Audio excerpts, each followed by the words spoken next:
ce matin, j'ai reçu du Seigneur par une parole qui est venue retentir dans mon cœur. Ce message, le titre de ce message, radiographie du cœur.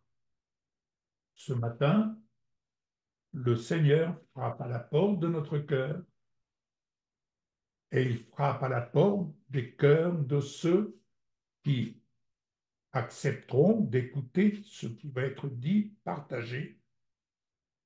Certains rejetteront délibérément, certains, comme certaines personnes me l'ont déjà exprimé, prendront soin d'aller fouiller en eux, de s'examiner profondément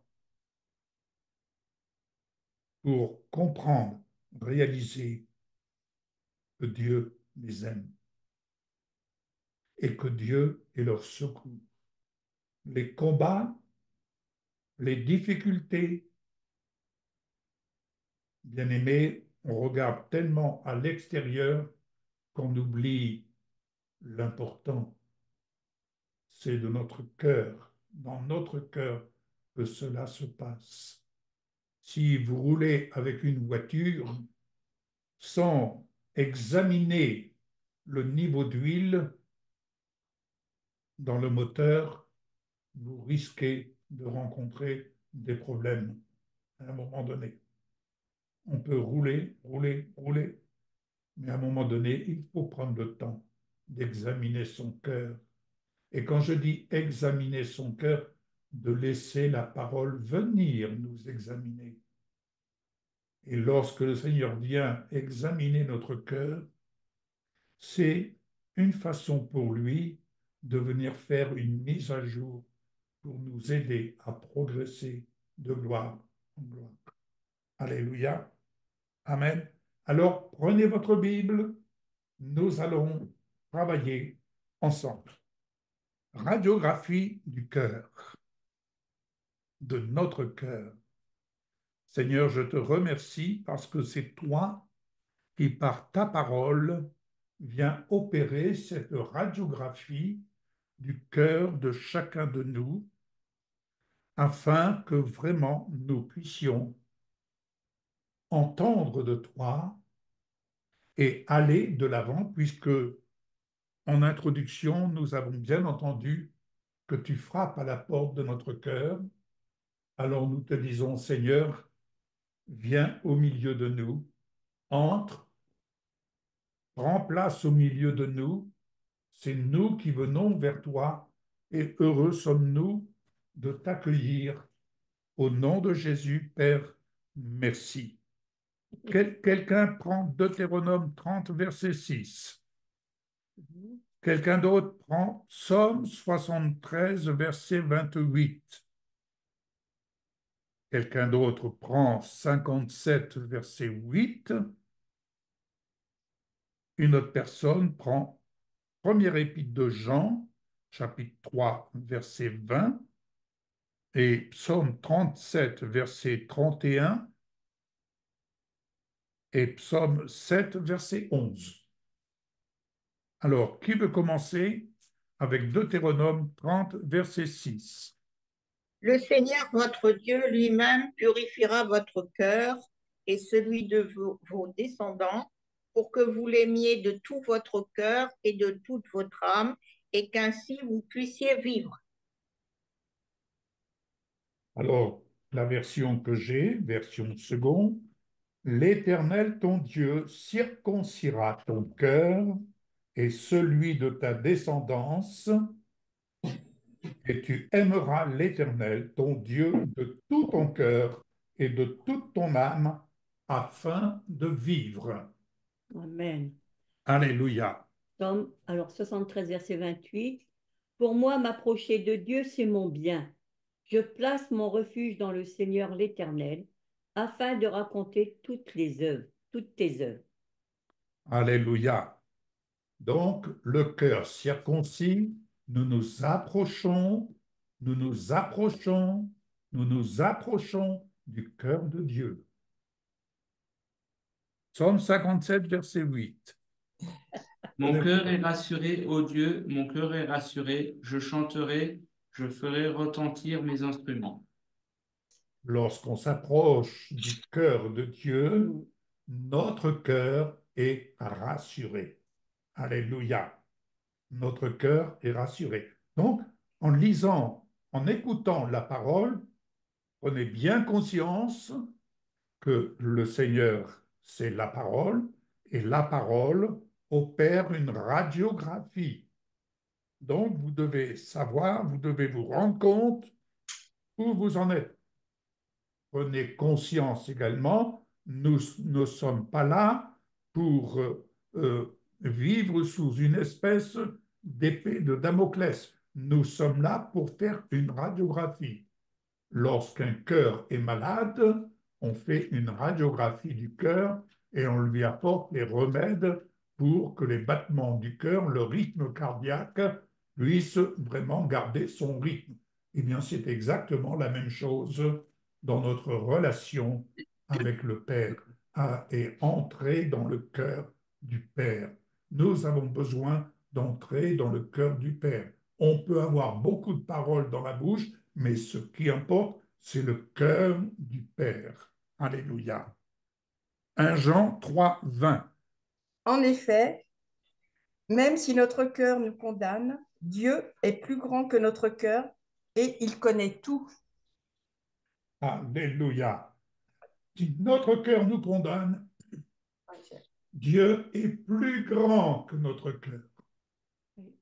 Oui, ça c'est. Donc, lorsque l'influence néfaste agit sur votre cœur de façon à vous culpabiliser, de façon à vous rendre coupable, dites-vous bien une chose, Dieu est plus grand que votre cœur. Prenez l'exemple, l'illustration que j'ai déjà souligné avec le père du fils prodigue et le fils prodigue par lui-même qui revenait et il y avait le poids de la culpabilité. Mais l'attitude, le comportement du père a été plus grand que ce qui condamnait le fils. Alléluia. Merci Seigneur. Alors, psaume 37, 31, s'il vous plaît. La loi de son Dieu est dans son cœur, ses pas ne chancellent point. Voilà. Nos pas ne chancellent point parce que la parole de Dieu, lorsqu'on s'approche du cœur du Père, il nous fait entendre sa parole. Il nous révèle ce que notre cœur a besoin d'entendre. Et ce qu'on a besoin d'entendre, c'est ce qui va nous permettre de ne point faiblir durant la marche par la foi. Alléluia. Durant la marche par la foi, car ce qui est agréable à Dieu, c'est la foi. Mais cette foi, elle vient de la source, et la source, c'est sa parole. Alléluia. Psaume 7, verset 11. Mon bouclier est en Elohim, le sauveur des cœurs droits. Amen. Alléluia. Mon bouclier est auprès de Dieu. Il sauve ceux qui ont le cœur droit. Autrement dit, avoir le cœur droit, c'est quoi? C'est reconnaître le bon côté, mais c'est reconnaître aussi le mauvais côté. Ce qui nous amène à marcher dans l'humilité, c'est reconnaître ce qui vient transgresser les intentions de Dieu. Nous le verrons tout à l'heure. En définitive, notre bouclier est auprès de Dieu de manière à ce que nous brandissions le bouclier de la foi pour éteindre les traits enflammés du malin qui visent à détruire notre espérance, qui visent à nous affaiblir. Mais lorsqu'on brandit le bouclier de la foi, ce bouclier a pour effet d'éteindre les traits enflammés du malin. Alléluia. Maintenant, je vais vous donner quelques autres versets. 2 Thessaloniciens 3, verset 5. Matthieu 5, verset 8. Psaume 86, verset 12. Jacques 4, verset 8. Et 1 Chronique 29, verset 8. Alors, 2 Thessaloniciens 3, verset 5. C'est une prière, je vais peut-être faire cette prière.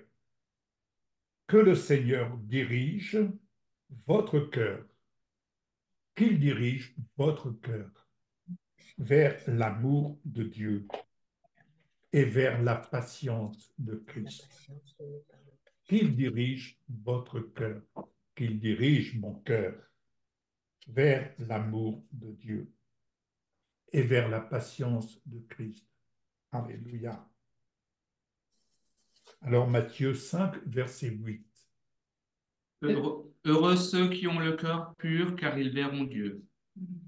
Voilà, heureux ceux qui ont le cœur pur. Le sang de Jésus est tout puissant pour nous purifier de tout péché. Le Seigneur ne nous rappelle pas le souvenir de nos fautes passées.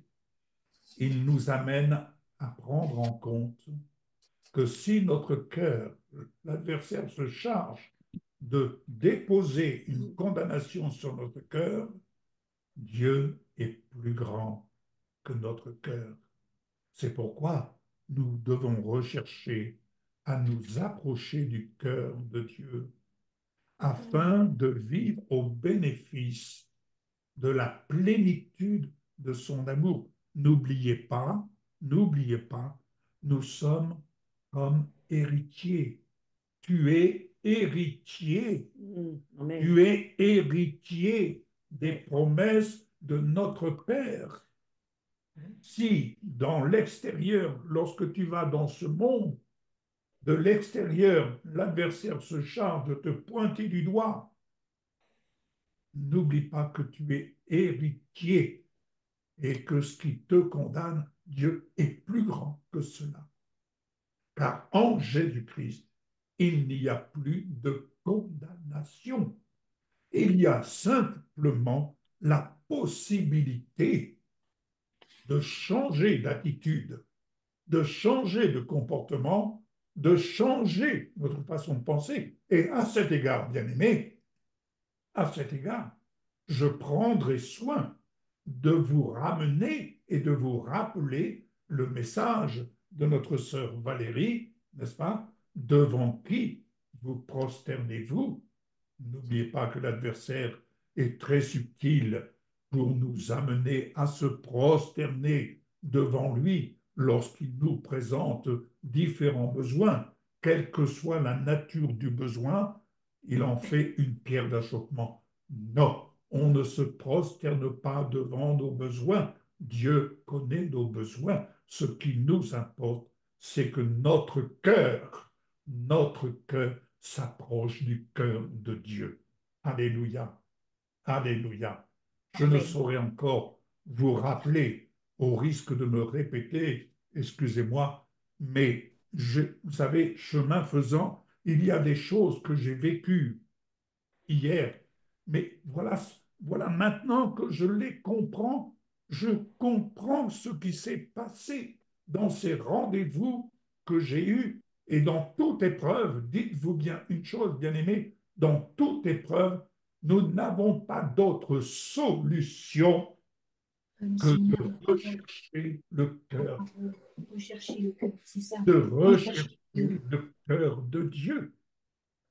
Parce que c'est dans le cœur de Dieu que nous trouvons notre appui, c'est dans le cœur de Dieu que nous trouvons la force, c'est dans le cœur de Dieu que nous trouvons la dynamique, c'est dans le cœur de Dieu que l'esprit de son Fils devient force en nous. Amen. Alléluia. Amen. Nous n'avons pas d'autre solution. La solution n'est pas dans le monde. La solution n'est pas dans ce monde. Ce sont des solutions éphémères. Mais la solution, lorsque le Seigneur Jésus dit, dans toute épreuve, il nous donne le moyen d'en sortir. Mais pour ce faire, faut-il que notre cœur devienne amoureux de la parole. Amoureux de la parole et pas un amour intellectuel, non, celui qui vient du cœur. Parce que c'est du cœur et c'est du cœur à cœur que nous vivons la présence, la puissance de Dieu, la véritable action divine qui s'opère non pas par notre force, mais qui s'opère par la toute-puissance de Dieu. Alléluia. Poursuivons. Alors, Matthieu 5,8, on l'a lu. Psaume 86, verset 12. Je te remercierai, Adonai, mon Dieu, de tout mon cœur, et je glorifierai ton nom pour toujours. Alléluia. Dans cette présence du cœur à cœur, bien-aimé, il y a quelque chose qui l'emporte. Et j'en reviens, lorsque notre cœur nous condamne, Dieu est plus grand que notre cœur et c'est ce qui nous incite à le louer de tout notre cœur, même au milieu de l'épreuve. De louer notre Dieu, oui, oui, dans l'épreuve, on ne se prosterne pas devant la difficulté, certes, mais comment surpasser cela si on ne s'approche pas du cœur de Dieu? C'est tout simplement ici, quand on s'approche du cœur de Dieu, eh bien, c'est s'approcher du cœur de son amour, de sa plénitude. Alors oui, je le loue de tout mon cœur, mon Dieu, et j'honore toujours son nom, Amen. quelle que soit la difficulté, la nature de la difficulté. Pensez à ceux-là, bien-aimés, qui sont dans des épreuves qui dépassent notre entendement, et pourtant, ils louent Dieu de tout leur cœur, et pourtant, ils honorent son nom. Alléluia. Psaume 86, donc ça on l'a lu, c'est bien ça. Jacques 4, verset 8. Approchez-vous de Dieu, et il s'approchera de vous.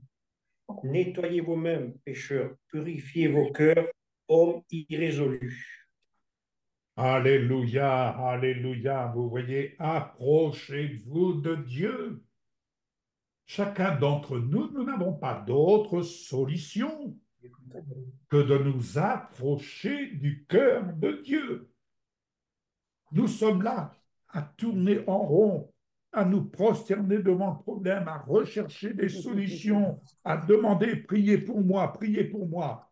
Oui, oui, mais comme je l'ai déjà dit, je préfère demander qu'on prie avec moi, plutôt que de demander, priez pour moi, donc je laisse le soin aux autres de prier pour moi, et moi je me repose. Il y a ceux qui ne peuvent pas prier pour des raisons précises, parce qu'ils n'ont plus cette possibilité de parler, n'est-ce pas? Donc, ils demandent de prier pour eux, mais surtout, c'est de prier avec eux. Pourquoi prier avec eux? Afin de soutenir leur foi. C'est ça qui doit primer. Soutenir la foi de ceux qui ne peuvent plus, pour des raisons diverses, s'exprimer. Alléluia. Ainsi, approchez-vous de Dieu et il s'approchera de vous. Il y a une interaction, n'est-ce pas? Il y a une interaction. Lorsque je m'approche de quelqu'un, cette autre personne s'approche également de moi. Et nettoyez vos mains, pécheurs. Nettoyez vos mains, purifiez votre cœur. Hommes partagés, hommes partagés. Notre cœur est parfois partagé. Il faut éliminer et que notre cœur soit tout entier à l'Éternel. Mm. Que notre cœur soit tout entier à l'Éternel.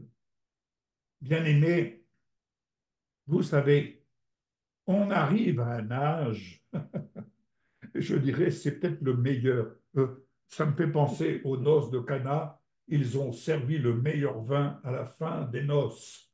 Eh bien, ce que nous avons appris dans notre jeunesse avec Michel, c'était merveilleux. Mais je peux vous assurer, et si je me trompe, chérie, tu peux me le dire, mais je peux vous assurer, nous sommes en train de vivre le meilleur. C'est vrai. Nous sommes en train de vivre le meilleur. Nous sommes en train de consommer le meilleur vin Ouais. parce que nous arrivons à un âge où on ne perd plus notre temps à des futilités, mais notre temps est tellement précieux que nous veillons vraiment à ce que notre cœur soit de plus en plus clean, si vous permettez cette expression. Et c'est ainsi que l'amour de Dieu, on s'approche du cœur de Dieu, mais lui, il s'approche de nous aussi. Et que il n'est pas rare, je dirais presque tous les jours, lorsqu'on se lève le matin et que nous prenons notre petit déjeuner, nous avons reçu quelque chose de Dieu pour notre journée. Et nous méditons chacun de notre côté. Et quelquefois, lorsque j'écoute Michel répondre au téléphone et exhorter les uns et les autres, mais je suis là en train de préparer l'enregistrement d'une vidéo, ben je peux vous assurer, je suis béni de l'entendre. Alléluia. Et nous sommes bénis les uns les autres lorsque nous nous exerçons à parler le langage de l'amour. 1 Chronique 29, verset 8. Ben, écoute, moi je n'ai que ça. Ah, 18, pardon, 18. Ah, d'accord. Excusez-moi. L'Éternel Dieu d'Abraham, d'Isaac et d'Israël, nos pères maintient à toujours, nos pères maintient à toujours dans le cœur de ton peuple ses dispositions et ses pensées, et affermit son cœur en toi. Alléluia. Donc, je lis ici, Éternel, Dieu de nos ancêtres Abraham, Isaac et Israël, garde à toujours ses intentions dans le cœur de ton peuple Ouais. et affermis son cœur pour qu'il reste tourné vers toi. Alléluia. Merci Seigneur. Allez, allons plus loin. Alors, Deutéronome 6, verset 5. Deutéronome 28, verset 47, Psaume 44, verset 22, 2 Chroniques 30, verset 18 et 2 Chroniques 15, verset 12. Alors, qui veut lire Deutéronome 6, verset 5? C'est le temps d'y aller. De tout ton être.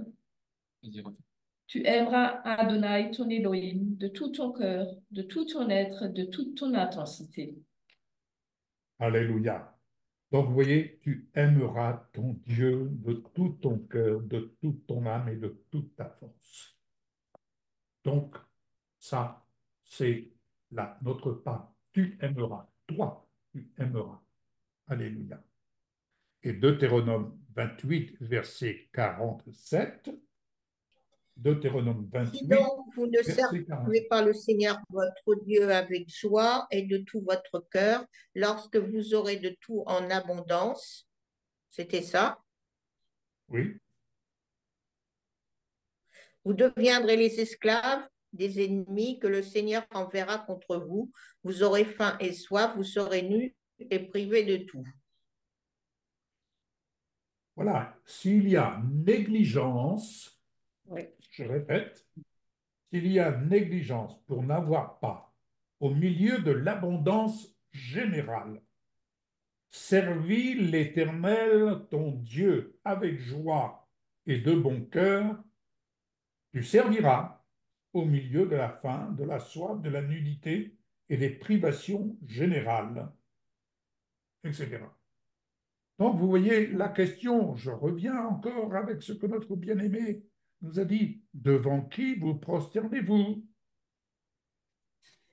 Au milieu de l'abondance, ne négligeons pas de servir l'Éternel notre Dieu. Et nous allons voir, chemin faisant, n'oublions pas de servir l'Éternel notre Dieu. Alléluia. Psaume 44, verset 22. Je vais le lire, mais je vais prendre à Dieu, partir du verset 21.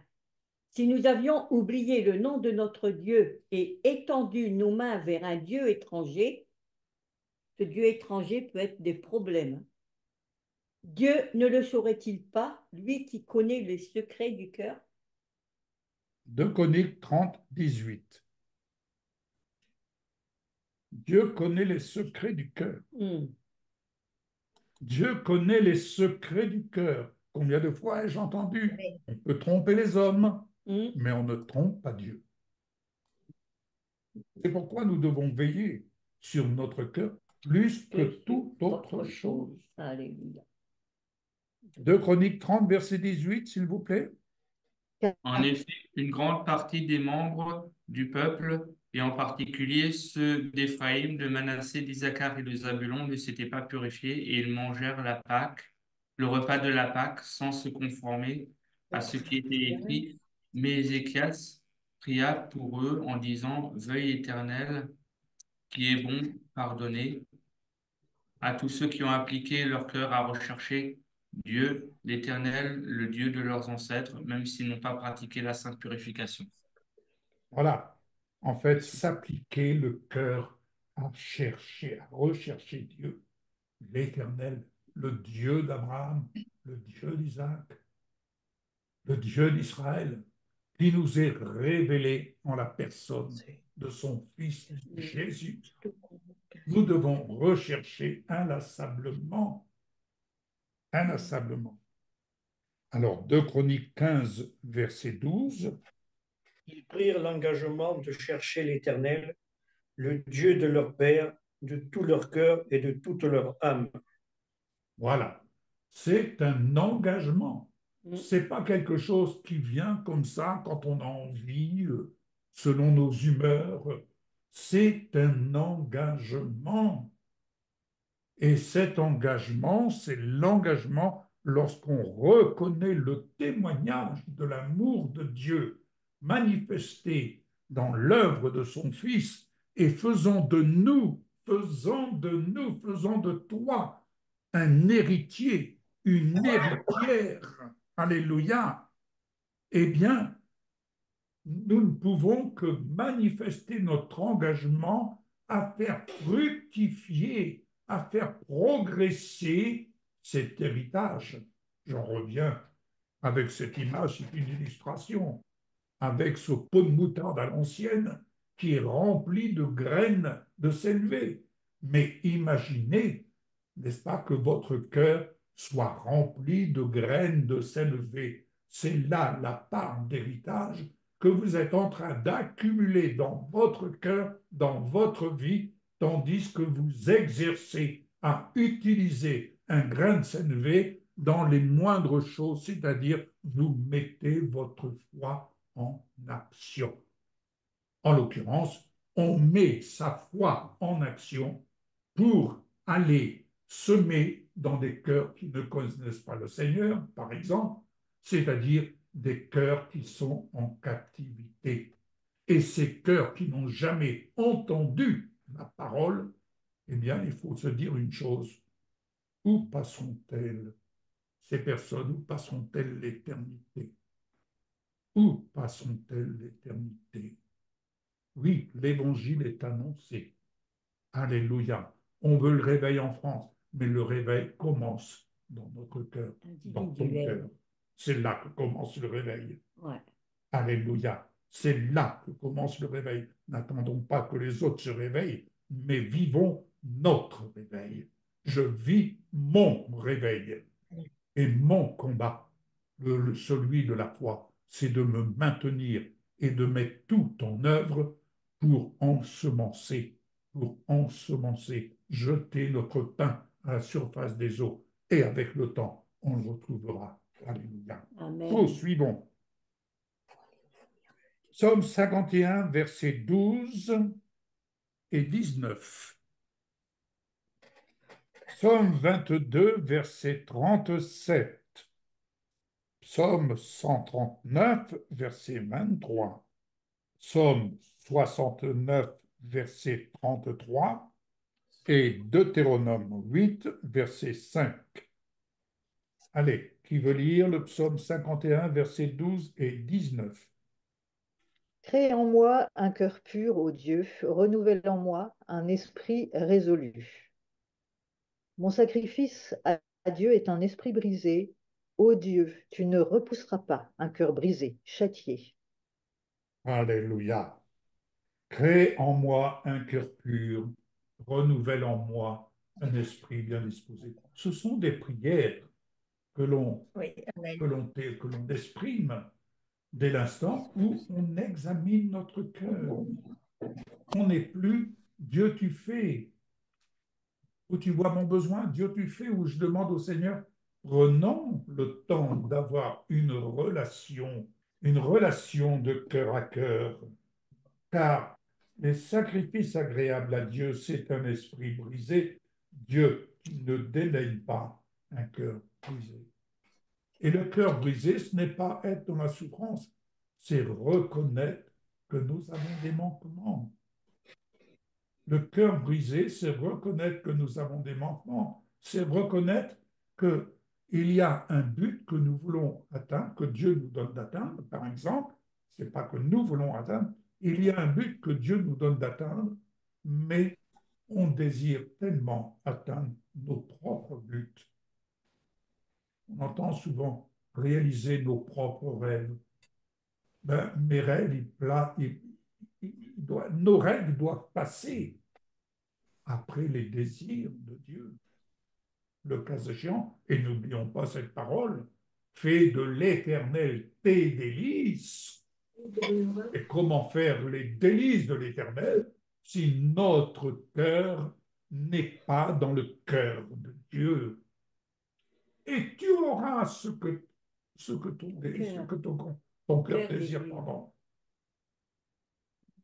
Poursuivons. Matthieu 22, 37. Jésus lui répondit, tu aimeras le Seigneur ton Dieu de tout ton cœur, de toute ton âme et de toute ta pensée. Voilà, on connaît très bien cette parole, on la connaît tellement bien que on la prend, elle vole, elle passe au-dessus de nous, n'est-ce pas? Mais il est bien dit, tu aimeras le Seigneur ton Dieu de tout ton cœur, de toute ton âme et de toute ta pensée. Rien de ce que nous faisons ne doit être fait sans lui. Sans lui. N'oublions pas, Jésus nous conduit. Jésus nous dirige. Et il nous dirige en toutes choses, dans les moindres choses. Alléluia. Psaume 139, verset 23. Je l'ai hais d'une... Non, sonde-moi, ô Dieu, et connais mon cœur. Éprouve-moi et connais mes pensées. Voilà, ça c'est la bonne radiographie. Examine-moi, examine-moi, ô Dieu, et connais mon cœur, n'est-ce pas? Mets-moi à l'épreuve et connais mes pensées. Tu as dit quelque chose? Oui, et regarde si je suis sur une mauvaise voie et conduis-moi sur la voie de l'éternité. Voilà, et regarde si je suis sur une mauvaise voie, mais surtout, conduis-moi sur la voie de l'éternité. Amen. Ah, ne perdons pas de vue notre éternité. Ce que nous vivons aujourd'hui, c'est ce que nous préparons pour notre éternité. Alléluia. Les gens travaillent pour préparer leur retraite. Mais nous préparons notre éternité. C'est pourquoi il est dit, ce qu'un homme aura semé, il le récoltera. Il le récoltera dans le temps présent, mais aussi dans l'éternité. Dans l'éternité. Rappelez-vous, ce pot de moutarde, ce pot de grain s'est levé. C'est tout un capital. Oh Seigneur, je veux partir avec un capital qui, lui, ne peut être consumé, ne peut être détruit. Il y a des gens qui laissent un capital en or parce qu'ils ne peuvent pas emporter le coffre-fort avec eux. Mais il est un trésor avec lequel, lorsque nous quitterons cette terre, lorsque nous quitterons ce monde, pour rentrer dans l'éternité, il est un trésor avec lequel on partira, c'est le capital. Amen. Alléluia. Amen. Ça, c'est extraordinaire. Poursuivons. Psaume 69, verset 33. Les humbles le voient et se réjouissent. Vous qui cherchez Dieu, que votre cœur vive. Voilà, voilà, alléluia. Vous qui cherchez Dieu, que votre cœur vive. Oui, que votre cœur puisse battre à l'unisson avec l'amour du Père. Oui. Amen, amen, amen. Amen. Amen. Alléluia. Et Deutéronome 8, verset 5. Tu l'as pénétré de ton cœur. Oui, Yahvé te corrige comme un homme corrige son fils. Voilà, Dieu est un Père qui nous éduque. Il faut se laisser éduquer par le Père. Il y a ce que nous pensons juste, il y a ce que nous croyons que les choses, voilà. Mais non, le Père, Dieu est un Père qui nous éduque comme un Père éduque ses enfants. Il nous éduque dans son savoir-faire. Il nous éduque dans son savoir-vivre. Et tout ça, nous avons toute la vie présente pour apprendre de lui et à nous laisser éduquer. Mais on est tellement appuyé sur moi, je crois que. Ah oui, oui, on est libre de dire moi, je crois que. Mais j'ai aussi la liberté de dire Père, éduque-moi, dis-moi, comment veux-tu que je fasse? Que veux-tu que je fasse? Hébreux 3, verset 12. Voilà, de nouveaux versets. On va arriver, on va conclure, hein, ça, je vais aller jusqu'au bout. Je ne vais pas vous laisser sur la fin. Hébreux 3, verset 12. Philippiens 4, verset 7.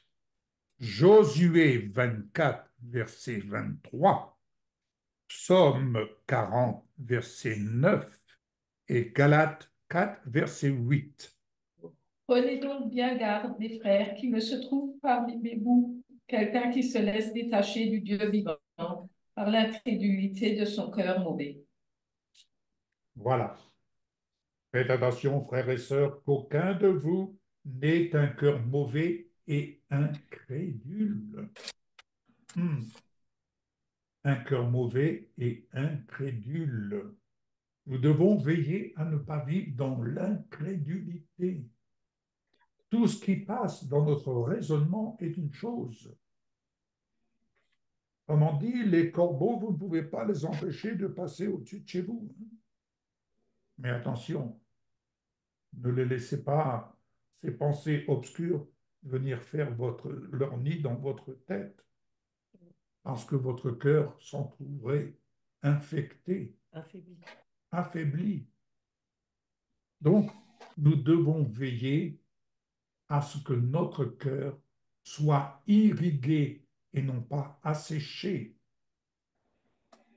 Irrigué et non pas asséché, irrigué par la pluie, par l'eau de la parole, de telle sorte que nous puissions vraiment ne pas être affaiblis, mais au contraire, pouvoir dire, je suis fort en Christ.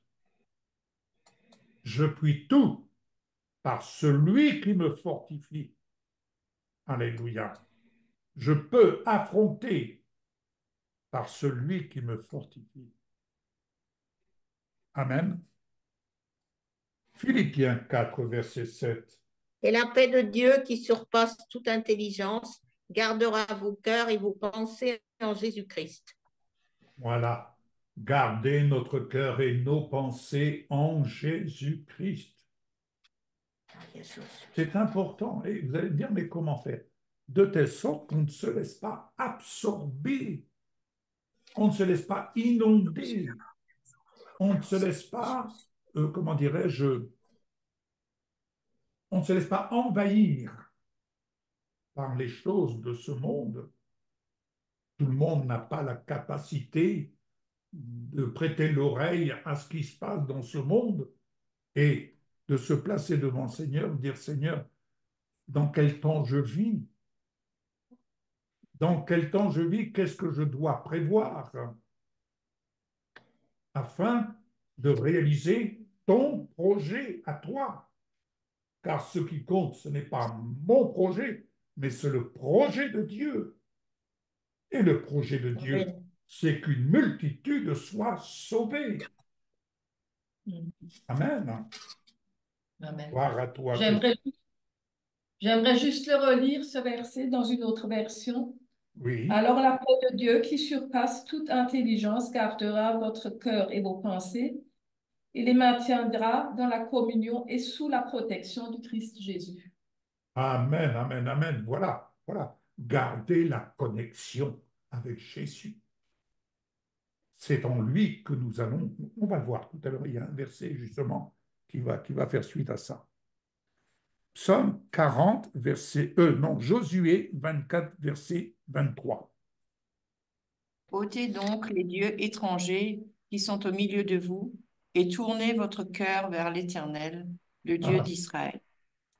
on en revient avec, ah, avec le message de notre sœur Valérie. Moi, Valérie, je suis obligé je prends plaisir à faire référence à ce message qui, pour moi, était quelque chose de prophétique. Alors, vous allez me dire, mais quel Dieu étranger? Mais mes bien-aimés, l'adversaire se charge de nous amener à vouloir que nous nous prosternions devant des dieux étrangers. Vous savez, ces dieux qui provoquent l'inquiétude, ces dieux qui provoquent la condamnation, ces dieux qui viennent insuffler notre esprit. Mais qu'est-ce que j'ai fait, ô bon Dieu? Mais qu'est-ce que j'ai fait? Non, bien-aimé, nous devons veiller à faire disparaître les choses néfastes de notre cœur, à faire disparaître tout ce qui est néfaste de notre cœur pour nous tourner vers notre Dieu. Alléluia. Vous savez, quand à cette époque, le médecin m'a dit, mais monsieur Gravé, guérissez-vous vous-même.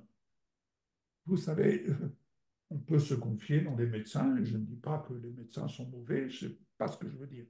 Mais j'aurais pu me laisser balader, si je puis dire, de médecin en médecin, d'examen en examen. J'aurais pu me laisser balader. Oui, un rhumatologue et tout le bordel. Voir des rhumatologues, que sais-je. Mais quand ce médecin m'a dit cela, restez attaché à la grâce qui est au-dessus de vous que vous connaissez. et que vous connaissez et guérissez-vous vous-même. Sur le moment, je n'ai pas percuté. C'est en sortant avec Michel, on s'est regardé. En fait, on s'est dit, il a prophétisé. Mais bien sûr, il a prophétisé. Et alors, qu'est-ce que j'ai fait? Je me suis aligné sur cette pensée. Je me suis détourné des voies tortueuses dans lesquelles, humainement parlant, avec de bonnes intentions, j'aurais pu me laisser balader. Mais ce n'était pas le dessein de Dieu. Le plan de Dieu, c'était que je vive la démonstration de ce que Dieu dit, il l'accomplit. Il est fidèle. Alléluia. Amen. Psaume 40, verset 9. Je veux faire ta volonté, mon Dieu, et ta loi est au fond de mon cœur. Alléluia. Amen, amen. Je veux faire ta volonté, mon Dieu. Je veux faire ta volonté. Mon Dieu, c'est ce que je désire et ta loi est gravée au-dessous de mon cœur. Vous savez quelle est la loi qui est gravée au fond de notre cœur? Eh bien, on a la capacité de dire, oui Seigneur, non pas comme je veux, mais comme tu veux. Cette loi, Amen. cette loi qui est dans notre cœur, c'est celle qui nous invite à pouvoir dire, Seigneur, je fléchis le genou, non pas comme je veux, mais comme tu veux. Non pas ce que je veux, mais ce que toi tu veux. Alléluia. Allons plus loin. Galates 4, verset 8. J'ai fait une petite erreur. Ce n'est pas le verset 8, j'ai mal vu, c'est le verset 6. Excusez-moi. Galates 4, verset 6. Nous sommes bien des fils, un fait le prouve. Dieu a envoyé l'Esprit de son Fils dans nos cœurs, et cet Esprit s'adresse à Dieu, comme Jésus-Christ, en l'appelant Abba, c'est-à-dire Père, cher Père, Voilà. cher Père, plutôt. Voyez, nous avons reçu l'Esprit de son Fils, l'Esprit de son Fils qui lui crie Abba, Père. Est-ce que ça vous arrive d'entendre l'Esprit de Dieu en vous qui entend Abba, Père, l'Esprit de Dieu qui tend à nous conduire, à nous diriger vers le Père. Et l'Esprit lui-même dit Abba, Père. Est-ce que ça vous arrive d'entendre cela dans votre cœur? Avez-vous déjà remarqué des expressions qui, furtivement, oh, gloire à Dieu, oh, alléluia, mais l'Esprit de Dieu qui dit, Abba, Père. Et si je suis l'Esprit de son Fils qui crie, Abba, Père, il m'introduit, il me fait approcher du cœur du Père. Alors à ce moment-là, je tends mon oreille à ce que l'Esprit de Dieu veut m'amener à entendre du Père. C'est Jésus qui frappe à la porte du cœur, de mon cœur, et le Père veut me faire entendre. Il veut m'éduquer, il veut m'enseigner, il veut m'instruire, il veut m'ouvrir les yeux, il veut me montrer quelque chose. Mais c'est l'Esprit de Dieu qui me dirige et qui me conduit et qui prie. Il crie Abba, Père. Alléluia. Romains 1, verset 24. Nous allons conclure. Allez, les derniers versets. Romains 1, verset 24. Deutéronome 4, verset 29. Psaume 62, verset 9. 2 Timothée 2, verset 1. Romains 1, verset 24. C'est pourquoi Dieu les a laissés s'abandonner à la bassesse des désirs impurs de leur cœur, à faire entre eux un usage impropre et honteux de leur propre corps. Vous voyez, quand on résiste aux intentions de Dieu. Quand on résiste à ce que l'Esprit de Dieu, ce vers quoi il veut nous diriger, eh bien, vous savez, le Seigneur, c'est un grand démocrate. Je l'ai déjà dit. Dieu n'est pas un dictateur. Hein. C'est un grand démocrate. Tu veux suivre? Je reviens avec le fils prodigue. Le père n'a pas empêché le fils prodigue de partir. Tu veux partir? Voilà ta part d'héritage. Va.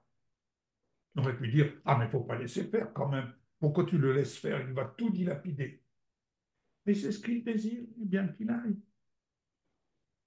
Oui, parfois, on peut ne pas être compris, mais c'est là ce que tu désires, pas. Mais attention, il faut toujours être prêt à avoir les bras ouverts. Quand quelqu'un revient à la maison du Père, Le Père a toujours les bras ouverts. Parce que la force du Père, c'est l'amour. Et l'amour couvre une multitude de péchés. L'amour couvre nos manquements. L'amour couvre tout. Mais pour vivre cet amour, plus on avance en âge, plus on a le cœur rempli, rempli parce que nous avons à la source du cœur de Dieu. Cela nous est indispensable. Mais ici, Dieu livre à l'impureté les désirs de leur cœur. Ils suivent les désirs de leur cœur. Cela ne veut pas dire que Dieu les rejette. Non, non, non. Non, non. Tout simplement, ils suivent les désirs de leur cœur. Voilà. Il nous laisse la liberté de suivre. Alors, on peut prier, mais c'est surtout prier pour être prêt à voir le retour de ceux qui reviennent à un moment donné. Il faut que nous ayons des bras d'amour et non pas, tu pourrais nous expliquer ce qui t'est arrivé et ce qui fait que. Non, on ne pose pas de questions. Tu es revenu, le Père se réjouit. Poursuis ton chemin. Alléluia. Deutéronome 4, verset 29. De là, tu chercheras l'Éternel ton Dieu, et tu le trouveras si tu le cherches de tout ton cœur et de toute ton âme. Voilà. Quand quelqu'un revient à la maison, on ne peut que l'encourager. Tu chercheras l'Éternel ton Dieu, et tu le trouveras si tu le cherches de tout ton cœur. Amen. Parce que quand on est monté à un certain degré et qu'on redescend, eh bien, il faut revenir, mais on repart de la case départ. Mais comme Dieu ne rejette pas ce qu'il a donné, c'est à nous de le rechercher. Il est là, les bras ouverts, mais nous devons le rechercher de tout notre cœur. Et il se laisse trouver par ceux qui le cherchent. Psaume 62, verset 9. En tout temps, peuple, confiez-vous en lui. Répandez vos cœurs en sa présence. Dieu est notre refuge. Amen. Voilà, épanchez votre cœur. Épanchez votre cœur. C'est important d'épancher notre cœur. C'est un bon exercice de foi. C'est allez, quand il est dit allez dans votre chambre, fermez la porte de la chambre et allez épancher votre cœur. On peut rencontrer des problèmes. Vous savez, chacun fait sa toilette individuellement. Notre toilette spirituelle, ma toilette spirituelle, c'est entre moi et le Seigneur et elle n'a pas lieu d'être publique, si je puis dire. C'est ma toilette. Mais lorsque j'arrive en public, eh bien, j'arrive habillé, revêtu. Alléluia. Et lavé. Pardon? Propre et lavé. Propre et lavé, voilà. Donc, L'eau de ce la que parole. j'ai épanché de mauvais de mon cœur, je reviens habité, rempli de l'eau de la parole. Voilà. Amen. Et enfin, 2 Timothée 2, verset 1. Toi donc, mon enfant, fortifie-toi dans la grâce qui est en Jésus-Christ. Alors, bien-aimés, de cet examen de votre cœur, en tout cas la radiographie de votre cœur, opérée par la parole, j'ai bien dit la parole, n'est-ce pas, devant laquelle vous avez été placé, c'est votre cœur est passé au scanner, n'est-ce pas? Ce n'est pas moi qui vais vous donner le résultat de cet examen, mais vous devez savoir mieux que moi-même, n'est-ce pas, en ayant passé par ce scanner, ce qui doit être réglé et ce qui fonctionne. Donc, réjouissez-vous dans le Seigneur et au contraire, allez dans la présence du Père. Il est votre remède, comme il est mon remède. Et puissiez-vous vraiment vous réjouir dans cette journée et être encouragé, incité à régler ce qui doit être réglé. Alléluia. C'est pour votre bien, c'est pour votre santé, esprit, âme et corps. N'est-ce pas? Ne recherchez pas, ne vous nourrissez pas de l'arbre de la connaissance du bien et du mal, mais laissez vraiment l'arbre de la vie, goûtez-en le fruit qui est l'amour, la foi, l'espérance, mais la plus grande de ces trois choses, c'est l'amour. Et l'amour du Père gardera vos cœurs et vos pensées en Jésus. Il est notre référence. Amen. Amen. Alléluia.